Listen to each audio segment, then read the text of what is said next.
बनाने में उनको टाइम लगेगा, यूज नहीं कर सकते नहीं, उनको बनने में टाइम लगेगा। ठीक है, तो क्या आपका वो अगर एक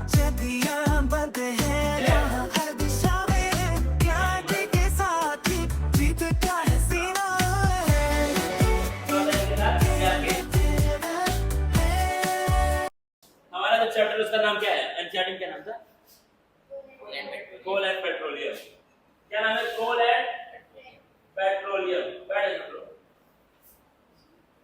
और उसके साथ साथ एक और नाम का आपका चैप्टर है इसी से संबंधित, उसका नाम क्या था, कंबशन एंड फ्लेम नाम का चैप्टर है।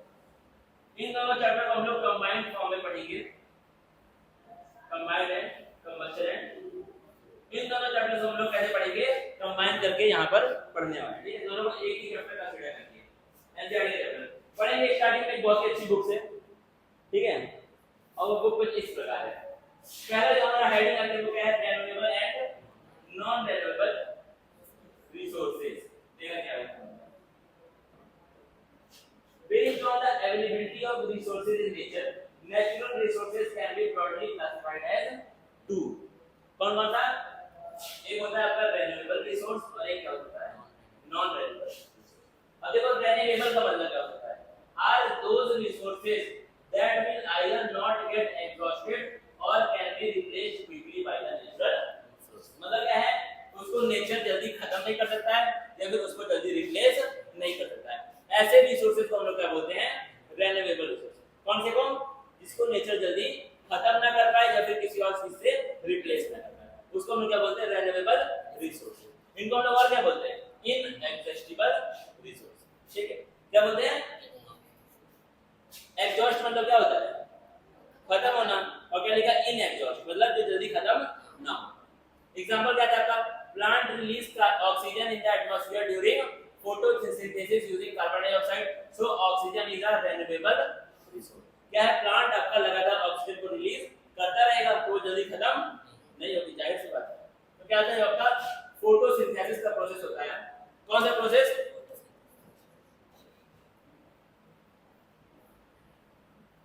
फोटोसिंथेसिस। जब ये प्रोसेस होता है तो कैसे कैसे होता है, क्या करेगा, जो प्लांट है वो कार्बन डाइऑक्साइड को यूज करेगा और पानी को यूज करेगा, तो इसको कार्बन डाइऑक्साइड और पानी को, और सनलाइट और क्लोरोफिल के साथ मिलकर क्या बना देगा आपका, एक तो ग्लूकोज बनेगा, और अगर तुमको याद है साथ में ऑक्सीजन भी रिलीज होती है। अब ये ऑक्सीजन क्या है, लगातार जितनी बार प्लांट फोटोसिंथेसिस करेगा उतनी बार ये ऑक्सीजन आपकी एटमॉस्फेयर में रिलीज होगी। यानी क्या है, प्लांट आपका, अब इसका मतलब क्या है, प्लांट अपना खाना बना रहा है, तो प्लांट बार-बार अपने खाने को बनाएगा जिसको खाना चाहिए, जब बार-बार खाना बनाएगा और बार-बार ऑक्सीजन रिलीज होगी तो क्या है, ऑक्सीजन आपकी जल्दी एटमॉस्फेयर से खत्म नहीं हो पाएगी। तो इसलिए क्या बोलेंगे हम लोग, ऑक्सीजन क्या यूज करेगा, इनएग्जॉस्टिबल या फिर नॉन रिन्यूएबल रिसोर्सेज। ठीक है, सिंपल बात है, इनएग्जॉस्टिबल रिसोर्स कौन, आपका ऑक्सीजन। और रीजन आपको पता है, और देन और कैसे लिख दिया कहानी, क्या लिखा है, however some renewable resources may get exhaust if they are used faster as compared to their nature। क्या है, अगर हम लोग किसी को जल्दी जल्दी यूज करेंगे तो क्या है, वो जल्दी खत्म हो जाएगा, जाहिर सी बात है। फिर क्या लिखा है, for example the ground water level is getting lowered because it is being used up faster than it is being replenished। मतलब क्या है, जो आपका ग्राउंड वाटर है उसका लेवल क्या हो रहा है, धीरे धीरे कम हो रहा है। क्यों हो रहा है कम, क्योंकि उसको हम लोग बहुत ज्यादा यूज कर रहे हैं, जितना यूज करना चाहिए उससे भी ज्यादा यूज कर रहे हैं, उसको हम लोग क्या बोलेंगे, मिस यूज कर रहे हैं, इसलिए क्या हो रहा है, उसका लेवल कम हो जा रहा है। तो जितना रिप्लेनिश होने जितना आ रहा है उससे ज्यादा हम लोग क्या करें, उसको यूज करें, तो इसी वजह से क्या हो जा रहा है, उसका लेवल लगातार कम हो जा रहा है, जाहिर सी बात नहीं है। क्लियर है, sunlight, air, soil and water are renewable resource, ये सब क्या है आपके रिन्यूएबल रिसोर्सेज। अगला क्या आता है, नॉन रिन्यूएबल, मतलब इसको हम लोग अगर इसको एक बार यूज कर लिया तो ये रिप्लेस नहीं होगा विद इन अ रीजनेबल, मतलब एक पार्टिकुलर पीरियड में वो रिप्लेस नहीं होगा। एक बार यूज कर तो उसको हम लोग फिर से रिप्लेस नहीं कर पाएंगे एक पीरियड में। फॉर एग्जांपल क्या था, coal, petroleum and natural gas will take millions of years to form. जितना आपका पेट्रोलियम बन चुका है अब वो फिर से बनने के लिए कितना लगेगा, मिलियंस ऑफ इयर्स को फिर से बनने के लिए लगेंगे, इसलिए क्या उसको संभाल करके यूज करने के लिए कहा जाता है। ठीक है, these are also called exhaustible resource। क्या है, एग्जॉस्ट मतलब ये लोग एग्जॉस्ट हो जाएंगे, अगर एक बार आपने यूज कर लिया तो क्या हो जाएंगे, लोग खत्म हो जाएंगे। These are formed from the fossilized remains of plant and animals. मतलब क्या है, जब प्लांट एंड एनिमल बन जाते हैं, मर जाते हैं, तो क्या होता है, कुछ उनका फॉसिल, कुछ उनका बॉडी का पार्ट बच जाता है, उसी से क्या बनता है, आपका चीजें बनती है, कौन कोल, पेट्रोलियम और नेचुरल गैस। इनको एक बार यूज कर लोगे तो क्या हो जाएंगे, खत्म हो जाएंगे और जल्दी बन नहीं पाएंगे। बनने में क्या लगेगा, मिलियन ऑफ ईयर्स इनको बनने में फिर से लगेंगे। सिंपल बात है यार। फिर क्या निकला, and animals which remain embedded in the deeper layers of earth. ठीक है, तो क्या है, ऐसे एनिमल और प्लांट निकल जाते हैं जो डेड होते हैं, डेड एनिमल्स एंड प्लांट्स। क्या होता है इनके साथ, ये आपके अर्थ के एकदम डीप लेयर में जाकर के इकट्ठा हो जाते हैं वहीं पर। कहां पर,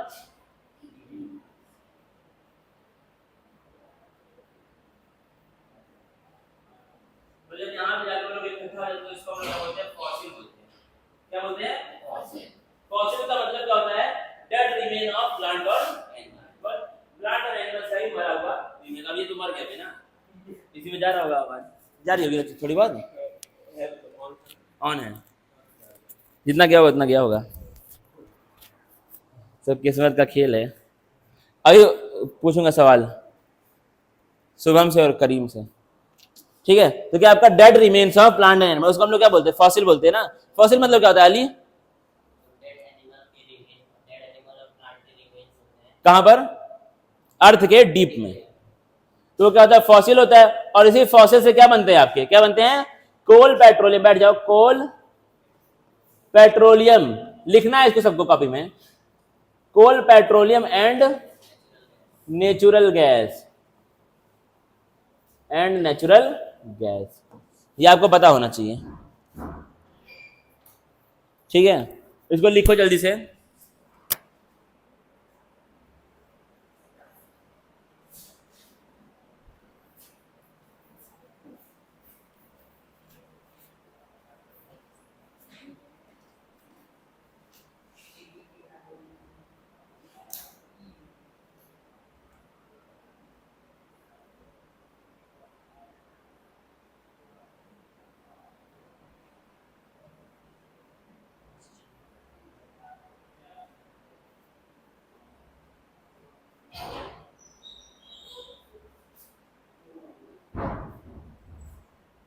नोटिफाइड हो जाएगा वरना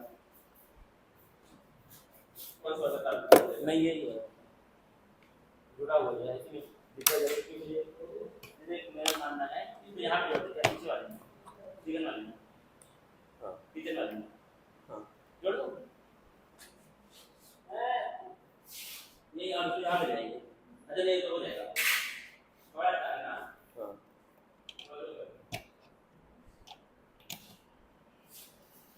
मतलब ये नहीं चलेगा, कहीं नहीं एक बार छुट्टी नहीं चले तभी आ जाता है, कुछ समझ नहीं चाहिए। इसको आ जाओ भाई भाई यहाँ सामने कोई इसको ले एक मकसद बोलना तस्वीर कहाँ है, उसका भाई पाया है, मकसद भूल गए लगा है। अरे यहाँ क्या लिखा हुआ है, क्या लिखा है, वो तो उतना मेरी आवाज तेज जाएगी। फिर क्या आपका, these are therefore known as fossil fuels, तो इसलिए हम लोग क्या बोलते हैं इनको, फॉसिल फ्यूल, क्योंकि ये लोग बनते हैं किससे, फॉसिल से बनते हैं, और काम क्या होता है इनका, फ्यूल के रूप में हम लोग यूज करते हैं, क्या बोलते हैं इनको हम लोग, फॉसिल फ्यूल। फिर क्या लिखा है, wildlife and forest are also known as non renewable resource. मतलब क्या हुआ, थोड़ा इसको बताने का ट्राई करो, क्यों बोला यहाँ पे wildlife and forest are also non renewable. ये आखिरी लाइन पढ़ो, मैं तो पढ़ नहीं पा रहा हूँ इसको। Wildlife and forest are also non renewable resource, इसको क्यों बोल रहा होगा, एक बार अपना दिमाग लगाओ अगर है तो।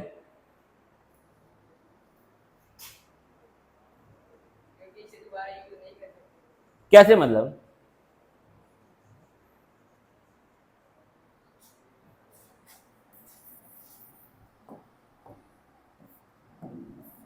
वाइल्ड लाइफ मतलब क्या होता है, वाइल्ड लाइफ मतलब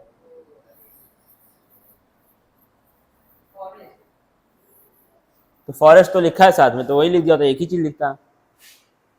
वाइल्ड लाइफ मतलब, वाइल्ड मतलब क्या होता है, वाइल्ड मतलब क्या होता है, जंगल टाइप का हो गया मामला। और लाइफ मतलब क्या है, जो लोग जंगल में रहते हैं, मतलब जंगली लोग। अब जंगली कौन होता है, जानवर भी हो सकता है, इंसान भी हो सकता है, इंसान भी कुछ रहते हैं जंगल में। तो क्या है, वो सब क्या होते हैं, नॉन रिन्यूएबल होते हैं। इसका मतलब क्या होता है, नॉन रिन्यूएबल, नॉन रिन्यूएबल, दोबारा यूज नहीं कर सकते हैं, बनाने में उनको टाइम लगेगा, यूज नहीं कर सकते, नहीं उनको बनने में टाइम लगेगा। ठीक है, तो क्या आपका वो अगर एक बार खत्म हो गए तो उनको बनने में फिर से बहुत टाइम लगेगा। तो वैसे क्या लिखा है पे, फॉरेस्ट, एक बार अगर जंगल वगैरह पेड़ वगैरह हम लोग जो काटते हैं लगातार, अगर एक बार पेड़ क्या हो गए, खत्म हो गए, तो उनको फिर से बनने में, जैसे क्या है, अगर मान के चलो आपने एक बहुत बड़ा पेड़ काट दिया, ठीक है, मान लो क्या बरगद का पेड़ है, बरगद को क्या बोलते हैं इंग्लिश में, बनियान ट्री मान के चलो है। अब बनियान ट्री क्या होता है आपका, 50 60 70 80 साल पुराना होता है, काट दिया, अब तुम फिर से अगर लाओगे बरगद का पेड़, तो उतना बड़ा होने में कितना टाइम लगेगा, 50 60 साल लग जाएंगे। तो क्या है, वो लगभग लगभग नॉन रिन्यूएबल ही हो गया। उतना बड़ा होने में उसको फिर से 50 साल और आप देंगे, तब तक पता नहीं आप बचेंगे भी कि नहीं, जिसका आपको फायदा मिल पाए। ठीक है, तो क्या है, इसीलिए क्या लिखा है यहाँ पे, नॉन रिन्यूएबल रिसोर्स का। अब ना कंबस्टन क्या चीज है, बैठ जाओ, क्या है आपका, the process of burning a material in the presence of air और ऑक्सीजन। क्या चीज इसमें इंपॉर्टेंट है, किसी भी चीज को जलाना, कब, एयर या फिर ऑक्सीजन की presence, with in the production of heat and light is called combustion. क्या होगा, किसी चीज को आप जला रहे हैं कब, एयर या फिर ऑक्सीजन की प्रेजेंस में, और साथ में निकल क्या रहा है, हीट और लाइट आपकी बाहर आ रही है, उसी को हम लोग क्या बोलते हैं, कंबस्टन। सिंपल बात है एकदम। ठीक है, और क्या लिखा है, ये क्या होता है आपका, केमिकल रिएक्शन होता है, in which the substance react with oxygen and produce heat and light. तो कंबस्टन का एक तरह का केमिकल रिएक्शन है, जिसमें क्या हो रहा है, कोई भी सब्सटेंस ऑक्सीजन के साथ रिएक्ट करके क्या बना रहा है, हीट और लाइट बना रहा है। सिंपल सिंपल बातें हैं। Substance which can burn are called combustible substance. ऐसे सब्सटेंस जो बर्न हो जाए या फिर जल जाए, उनको हम लोग क्या बोलते हैं, कंबस्टिबल सब्सटेंस बोलते हैं। और क्या लिखा है, such as magnesium, charcoal, paper, wood, kerosene, LPG, coal, etcetera. ये सब क्या होते हैं, कंबस्टिबल सब्सटेंस, मतलब ये लोग बर्न हो सकते हैं, कब, ऑक्सीजन के प्रेजेंस में। Substance that do not produce heat and light on burning are called non-combustible substance। मतलब वो लोग बर्न तो हो जाएंगे, लेकिन हीट और लाइट उसमें से प्रोड्यूस नहीं होगा, डायरेक्ट ऐसे ही बर्न हो जाएंगे। ये क्या होते हैं आपके, रॉक, मड, मेटल्स, एक्सेट्रा। ये सब क्या होते हैं, रॉक हो गया, मड हो गया, और मड मतलब, रॉक मतलब, ये सब जाहिर सी बात है। ठीक है, मेटल मतलब सबको पता ही होगा। अब पढ़ते हैं इसके आगे वाला पेज। अब इसको एक बार रीड कर लो पेज को पूरा। कुछ बाकी था क्या उसमें, नहीं है ना कुछ, तो तुम ऐड कर दो, उसको पढ़ो।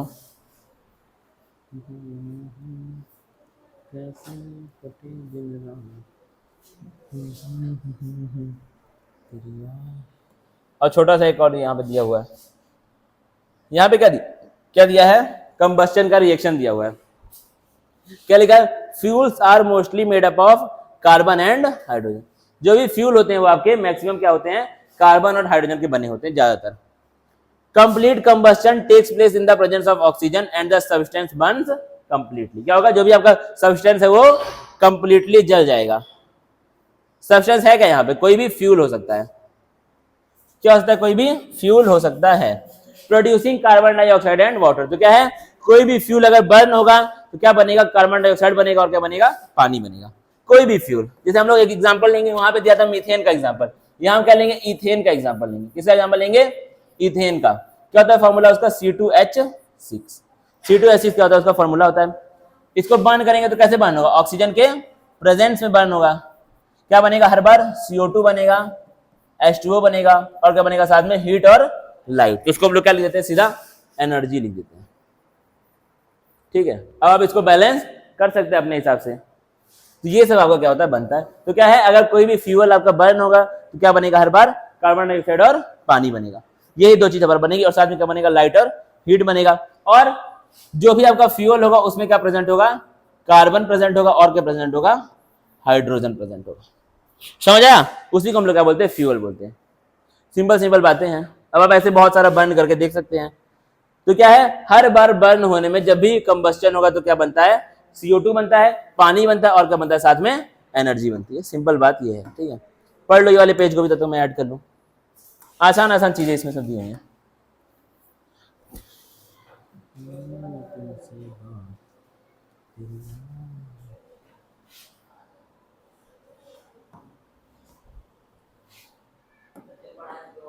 हाँ हाँ, जो पढ़ा दिया वो पहला पेज।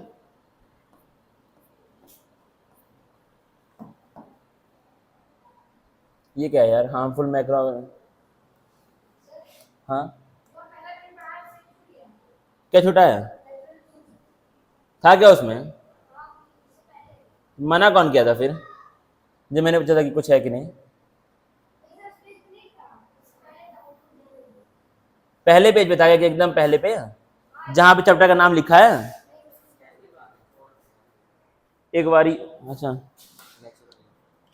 यहाँ पे ना, as humans we rely on a variety of natural resources to survive including air, water, soil, mineral, this, ये तो जाहिर सी बातें लिखी हुई हैं। क्या है, ऐसा कोई भी सामान, कोई भी रिसोर्स जो कहाँ पे मिलता है हमको, नेचुरली मिलता है, कहाँ मिलेगा, अर्थ पे मिलेगा, और क्या करता है वो, हम लोग को जीने में कहीं ना कहीं सपोर्ट करता है, उसको हम लोग क्या बोलते हैं, नेचुरल रिसोर्स बोलते हैं। यहाँ पे मैं लिख दे रहा हूँ उसके बारे में, ठीक है।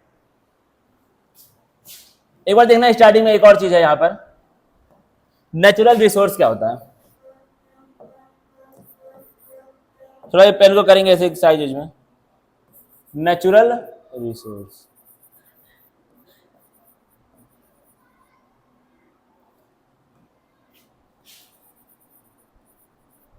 देखना क्या होता है, क्या होता है, ऐसा कोई भी सामान या फिर कोई भी रिसोर्स जो कहाँ मिले हमको, नेचुरली अर्थ पे मिले, मतलब वो नॉर्मली हमको अर्थ पे मिल रहा है, उसको हम लोग बना नहीं रहे, नेचुरली वो मिल रहा है अर्थ पे।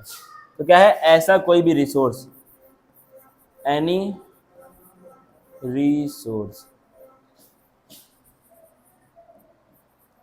That is found naturally on earth, on earth and supports life, supports life, क्या है वो, जिंदगी को सपोर्ट करे किसी भी तरीके से, supports life in any manner, उसी को हम लोग क्या बोलते हैं, नेचुरल रिसोर्स बोलते हैं। क्या है, कोई भी ऐसा रिसोर्स या फिर कोई भी ऐसा सामान जो कहाँ है, नेचुरली मिल रहा है, कहाँ पे, अर्थ पे, और वो जिंदगी को सपोर्ट कर रहा है किसी भी मैनर में, किसी भी तरीके से, उसी को हम लोग क्या बोलते हैं, नेचुरल रिसोर्स बोलते हैं। सिंपल बात ये है, बाकी उसके टाइप दिए हुए थे वो तो हमने पढ़ा ही है, रिन्यूएबल और नॉन रिन्यूएबल।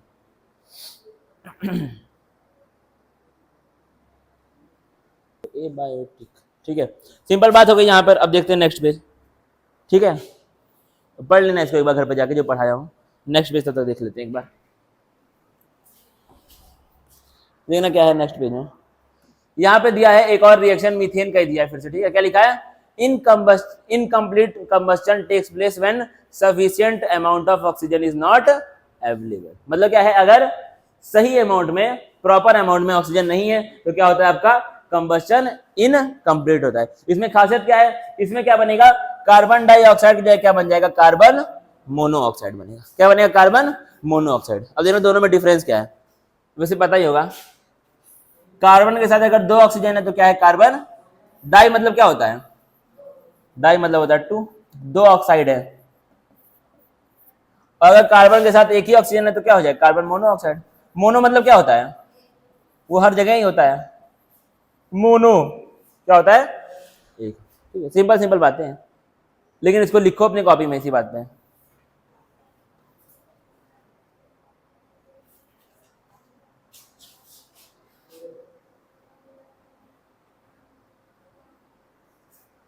तस्वीर कहाँ के, उसका भाई आया है,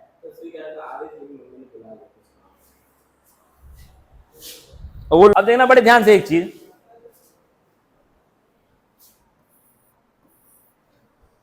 करीम, इसका नाम क्या होगा, खड़े होके,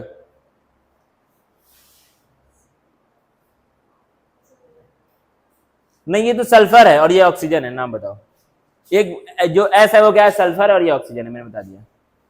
शुभम आप बताइए, सल्फर मोनोऑक्साइड, ठीक है ना, सल्फर मोनोऑक्साइड, सिंपल बात है ये तो इसका बता दो, अली 3 के लिए क्या यूज करेंगे, ट्राई यूज करेंगे, तो क्या हो जाएगा, सल्फर ट्राईऑक्साइड, ठीक है, सिंपल बात है ये तो, सिलेबस के बाहर है, मैंने ऐसे बता दिया, कभी काम आए तो जिंदगी में। बैठ जाओ, क्या हुआ, कौन से, इसी के साथ है, वही मुझसे ही हो सकता है, ठीक है। अच्छे जो टीचर अच्छे हैं वो बता देते हैं। अब क्या लिखा, conditions necessary for combustion, combustion होने के लिए क्या क्या हालात होने चाहिए वहां पर, ठीक है। क्या होना चाहिए, अपार्ट फ्रॉम कंबस्टिबल सब्सटेंस। अब क्या है, अगर कंबस्टन होना है तो वहां पे सब्सटेंस तो होना ही चाहिए। कैसा सब्सटेंस, कंबस्टिबल सब्सटेंस जो वहां पे जल जाए। ऑक्सीजन इज ऑल्सो नेसेसरी, अगर ऑक्सीजन नहीं होगा तो कंबस्टन पॉसिबल नहीं है। ये तो चीज तो तुम रिएक्शन से जान जाओगे। ऑक्सीजन वहां पे होना चाहिए, कंबस्टिबल सब्सटेंस होना चाहिए, जाहिर सी बातें हैं। The combustible substance should be heated to a temperature at which it starts burning। मतलब क्या है, बहुत सारे सब्सटेंस तुरंत बर्न होना स्टार्ट नहीं होंगे, उनको हम लोग एक प्रॉपर टेम्परेचर तक हीट करना पड़ेगा, तभी वो बर्न होना स्टार्ट होंगे। सिंपल बात है। The lowest temperature at which the substance starts burning in the presence of oxygen is called ignition temperature. क्या है, सबसे कम टेम्परेचर जहां पे कोई सब्सटेंस बर्न होना शुरू कर दे उसको हम लोग क्या बोलते हैं, इग्निशन टेम्परेचर। कब, ऑक्सीजन के प्रेजेंस में। The condition necessary for combustion, क्या क्या है आपका, सब्सटेंस क्या होना चाहिए, कंबस्टिबल होना चाहिए, जाहिर सी बात है। फिर क्या है, ऑक्सीजन वहां पे होना चाहिए, और क्या है, इग्निशन टेम्परेचर आपको लाना पड़ेगा। नॉर्मल टेम्परेचर पे बर्निंग नहीं होगी, कब होगी, जब क्या है, इग्निशन टेम्परेचर आपका वहां पर पहुंच जाएगा। देखना और क्या लिखा है, और क्या लिखा है, most of the combustible substance such as clothes, coal, wood etcetera do not catch fire at room temperature. मतलब क्या, ये सब लोग आपके रूम टेम्परेचर पे फायर नहीं कैच करते हैं। कब करते हैं, because the room temperature is lower than the ignition temperature of these substance. तो क्या है, सबका इग्निशन टेम्परेचर क्या होगा, सारे सब्सटेंस का डिफरेंट होगा, जाहिर सी बात है। तो क्या है, ये कौन कौन से कपड़े हो गए आपके, नॉर्मल कोल हो गया, वुड हो गया, ये सब क्या है, इग्निशन टेम्परेचर पे, सॉरी रूम टेम्परेचर पे आपका बर्न नहीं होते, क्योंकि क्या है, जो रूम टेम्परेचर है वो इनके इग्निशन से कम होता है। सिंपल बात है। फिर क्या लिखा है,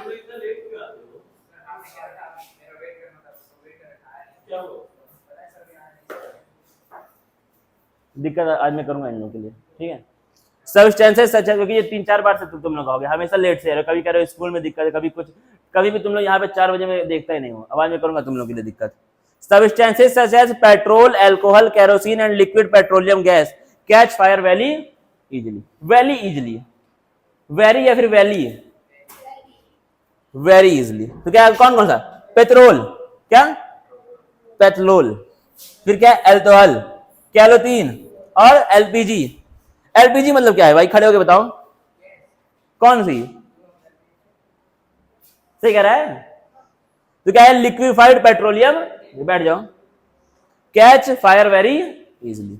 फिर even with a small spark, क्या हल्का सा उनको चिर, हल्का सा रहेगा, चिंगारी हल्का सा रहेगी तो क्या हो जाएगा तुरंत वो, कौन, पेट्रोल, एलपीजी गैस हो गया। फिर क्या, as their ignition temperature is very low, क्योंकि क्या होता है, इनका इग्निशन टेम्परेचर जो है वो बहुत कम होता है, तो हल्का सा चिरिक मारोगे तुरंत क्या हो जाएगा, वो जल के।